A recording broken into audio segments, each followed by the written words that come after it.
کر کہنے لگا، اے علی رضی اللہ تعالیٰ عنہ، ہر جانور کے منہ میں زبان ہوتی ہے لیکن مچھلی کے منہ میں زبان کیوں نہیں، اور مچھلی پانی میں ہی کیوں رہتی ہے؟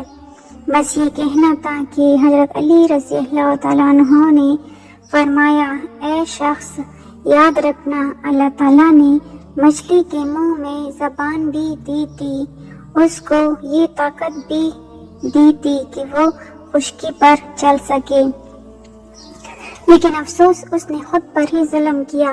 وہ شخص کہنے لگا، اے علی رضی اللہ تعالیٰ عنہ، کون سا ظلم؟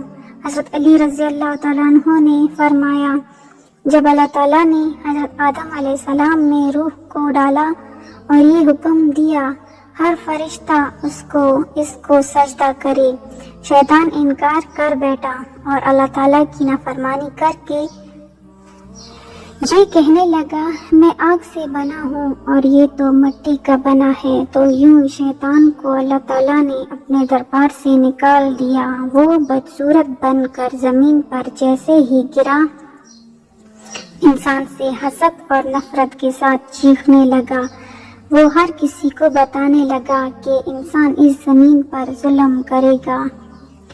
اے شخص، اس وقت مچھلیاں زمین پر بھی چلا کرتی تھیں اور پانی میں بھی رہا کرتی تھیں، ان کے منہ میں زبان بھی ہوا کرتی تھی۔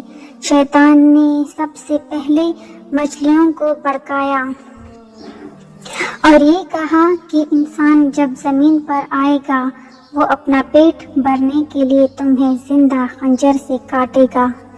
مچھلی نے جب یہ سنا تو وہ سمندر میں ہر ایک آبی مخلوقات کو انسان کے خلاف کرنے لگی۔ یوں اللہ تعالیٰ نے مچھلی کے منہ سے زبان کو غائب کر کے اس کے منہ میں وبال پیدا کر دیا۔ پھر یہ حکم نافذ کیا کہ کوئی بھی انسان تمہیں زندہ نہیں کاٹے گا، بلکہ تمہاری حد قدرت نے پانی تک رکھ دی ہے۔ تم جب پانی سے جدا ہوگی تو خود ہی تڑپ تڑپ کر مرنے لگو گی۔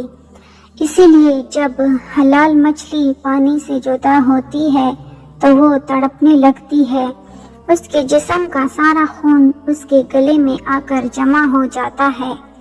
اسی لیے مچھلی کو ذبح نہیں کیا جاتا، کیونکہ ذبح کرنا اس لیے واجب ہے تاکہ جانور کی رگوں کا سارا خون گوشت سے الگ ہو کر بہہ جائے۔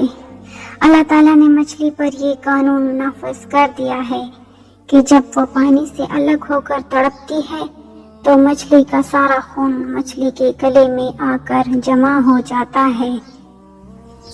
یوں مچھلی کا گوشت خون سے پاک ہو جاتا ہے۔